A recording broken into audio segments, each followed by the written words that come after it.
Well, everybody, what an absolutely joy-filled start to the week. It's so nice to have some positive coverage, and over the whole weekend the Commonwealth Games have been going on in Birmingham here in the Kingdom, and already 2 young female royals have been dazzling crowds, winning over hearts and minds. One littler than the other little lady, a 7-year-old and an 18-year-old. But we'll start, of course, with the lovely little Princess Lottie, who absolutely captivated the crowds today.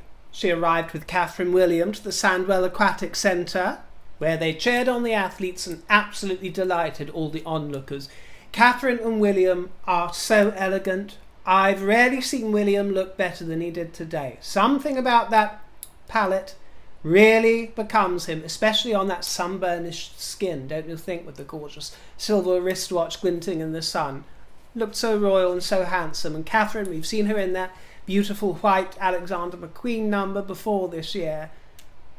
Not many people can carry off a white suit like she does, unless your surname's Travolta, but she looks absolutely radiant. Charlotte was wearing stripes on her Rachel Riley dress, which apparently costs £44 if you want to rush out and buy one, and had a little white collar on it. Beautiful. But what really dazzled everybody and captured everybody's hearts was Charlotte's facial expressions. It just kills you, doesn't it? Last week it was Louis that endeared himself to the entire world, taking the spotlight off of other spectators who we shan't mention. Well, this week Charlotte got her turn. And actually, you know, guys, this is her first solo outing with her mother and father on one of these trips, so I believe. And they are obviously getting their training in at a young age, getting them used to meeting people, and we can see before our eyes the way that they're developing, the way that they're learning, slowly coming out of their shells, gaining confidence. We saw it with George recently as well.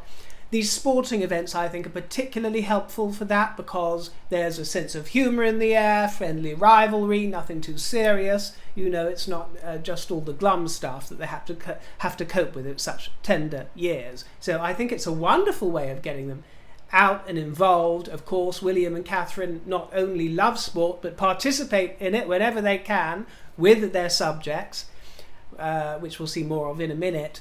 And so they obviously are keen to develop the royal children in that tradition. And we're not going to touch upon the Montecitans much in this broadcast at all, but have to mention them here and there. Now, what you think when you watch this kind of thing, don't you? What a shame, because I'm sure she would love to have her Uncle Harry there in attendance.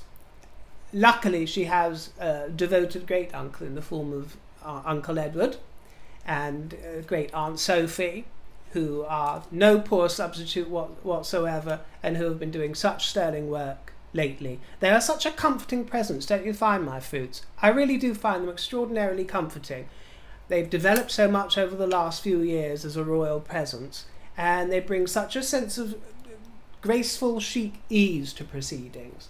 And one feels a sort of coziness with their modern elegance. I really love them being around. I really love seeing more of Lady Lulu and little Jimmy Seven, and it really makes a great difference. And it just brings it home exactly what that side, the other side of the family, the Montecitans, are missing. You know, this is the real sad part about it, what those poor kids are going to miss out on. Yes, there would have been a few tough times, as there are for every single one of us. But there would have been so much pleasure to be had, so many opportunities to develop these relationships with a side of the family that didn't deserve to be cut off and isolated in such a way. And we understand that they might feel that they were the ones that were isolated and cut off, but some of us have an issue with that. Anyway, moving on. Braids were the order of the day, and those little pigtail plaits put me in mind of Laura Ingalls, didn't they? We got little Lottie Ingalls on the prowl there at the sporting event. Very cute. But as I mentioned, it hasn't all been about Charlotte this week. Another young royal has been the talk of the town, and that young royal is Lady Lou, and it's her curls that have been causing headlines. On another occasion over the weekend, you see, she went along to watch the boxing and the badminton, again with the rest of the Wessex family. And she caused a furore with these new curls. The press went gaga for it, absolutely gaga, and a lot of it is down to the fact that she possesses such a natural regality. I must confess I'm not up on the latest with what became of her deciding whether or not to proceed as an HRH or not this year, because this was the last opportunity, wasn't it? She turns 18, and she's still in that 18th year as far as I'm aware. There's been no public announcement, so it looks like, sadly, for some of us, that she won't be styling herself that way publicly going forward in her working life. I think many of us feel that she would be a marvellous asset, but who knows what's been discussed behind the scenes? Who knows, with all this talk about wanting to slim down the monarchy, which I'm rather cautious of. I think they need to keep a bit of fat on the bone. Can't have it so slim that you just got a bunch of bones left, can you, my loves? Got to have something there, and Lady Lou is just everything that royalty should be about. She's got what it takes. If they know what's good for them, they will put her forth as a working royal representative in the vein of a young Princess Anne coming up, you know. Zara, who we all adore and who does a great job. Maybe she is a little too on the sassy side for that kind of royal working life, so maybe it was, you know, best for her that she and Peter didn't proceed with those titles, but we all know that Lady Lou is never going to put a step wrong. You can tell that just by looking at the gal. And I would be so bold as to venture the same for little Jimmy Seven, although he's still coming up. We don't get to see that much of him yet, but I've got a feeling that they have been so well brought up by the loving Wessexes, who are a force for good, that those two, just like the little prince and princesses coming up now, they could only be a real strong force for good and an asset to the royal family. Get those HRHs in there, my dear, quick while you can. We want some more royals on the way up, because these children and these teens are fast going up, aren't they, my loves? We want a new batch of great royals to belong under Charles and Camilla, yes, but you know, his reign will be rather short. We need to focus on the future. We need to focus, in particular, on William and Catherine and the royals that will accompany them on their royal journey. And the Wessexes, you know, would be marvellous there if they're a part of that, because they seem like team players. You know, that is what it is all about, being a team player from start to finish. And oh my, did you catch Theresa May there in her gigantic metallic blue pearls? She's been having fun lately, hasn't she? I saw her grooving and dancing away at a Craig David concert the other week. I don't think I'm allowed to play the music on here, but look it up if you can. That was rather a treat, I gotta say.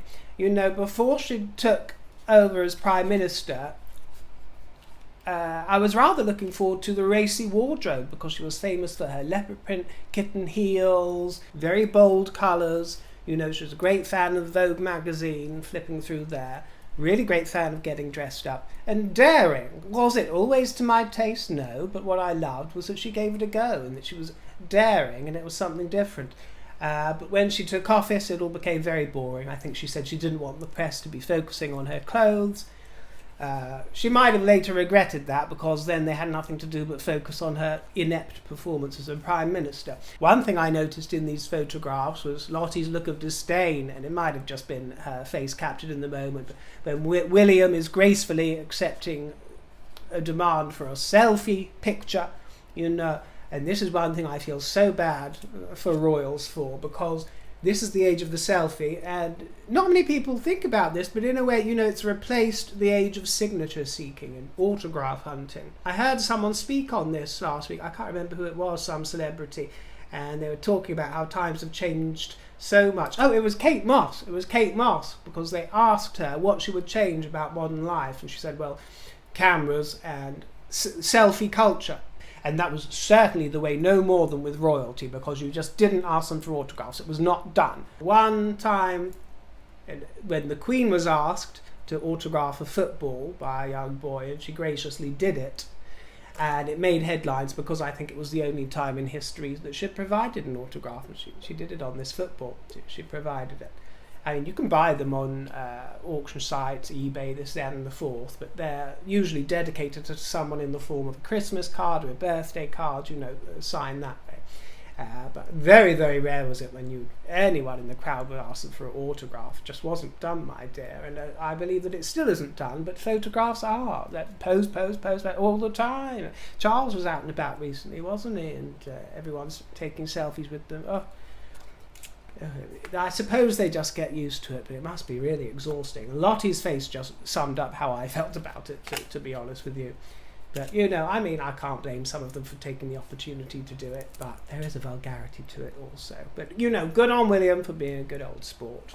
Catherine made another stunning appearance with her pins on full display in Plymouth with the Great Britain sailing team for a friendly race against New Zealand. And while she was there, she met with young people taking part in the 1851 Trust activities to promote sustainability, because she's patron of that charity, you see, which is an ocean conservation programme. She looked a treat in her Breton stripes and a wetsuit.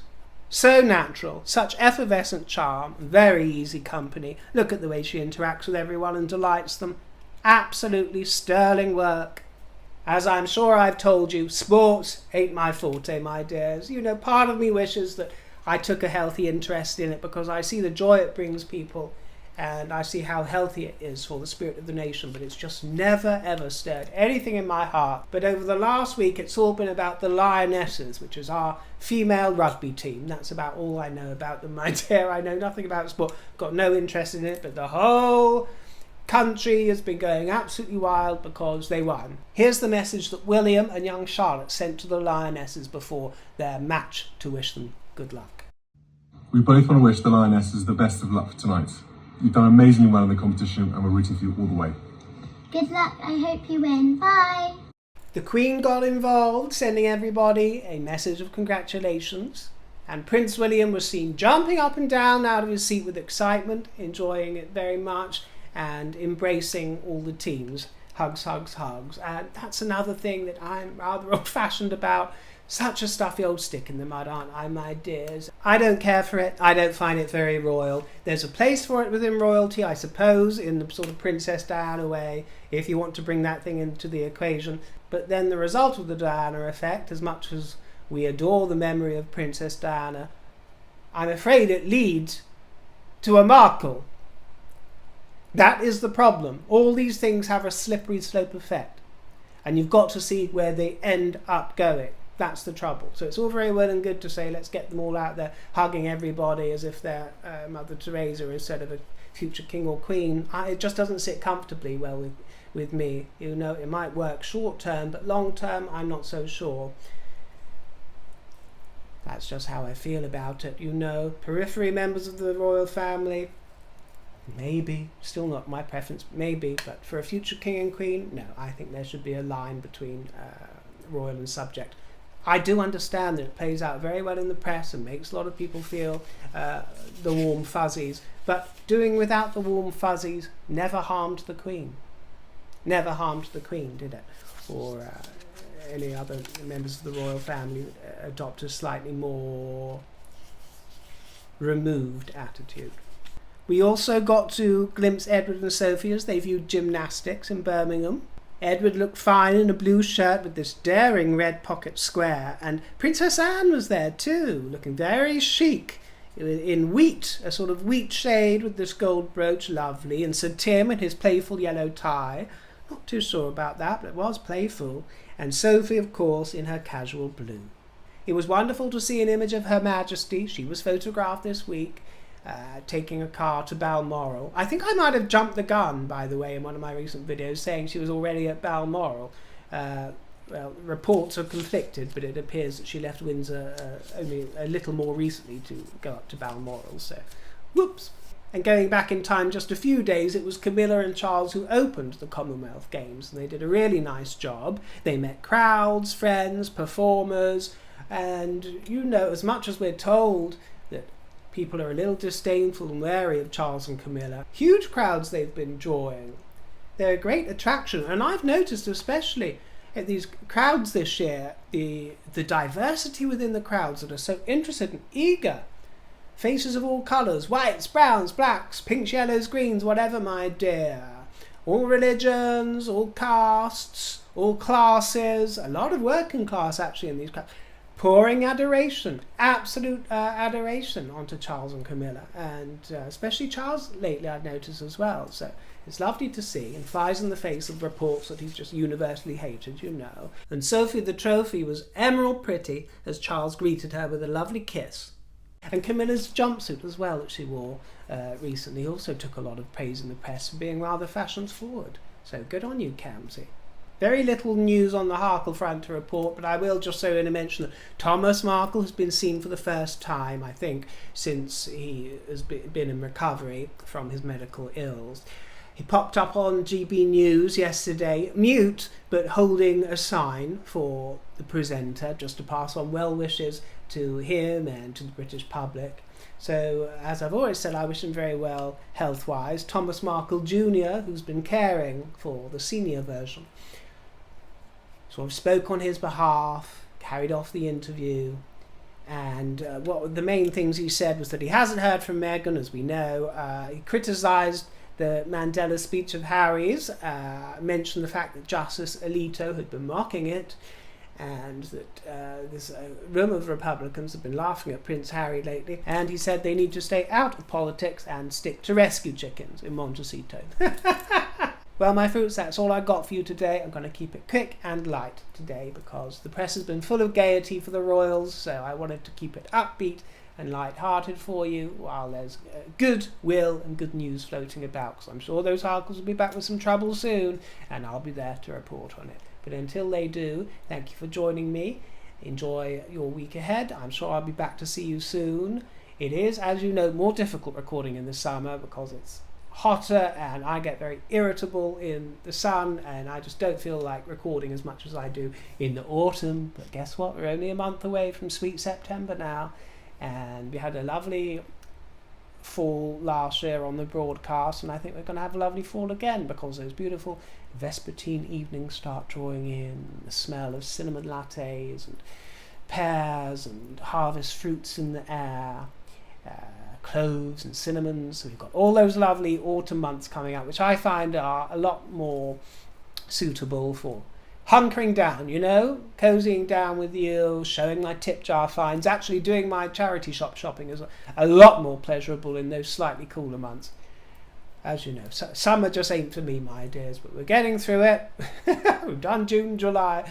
I've got to get through August and make the most of it. Shouldn't wish life away, should I, my dear? So I will try and make the most of it, and I hope you do too. I look forward to seeing you soon. Take care. Thank you very much, very, very much, to those of you who have sent me a tip in the tip jar. I really do appreciate it, and you're very kind. And I will catch up with you soon. Okay? Lots of love and toodle pip.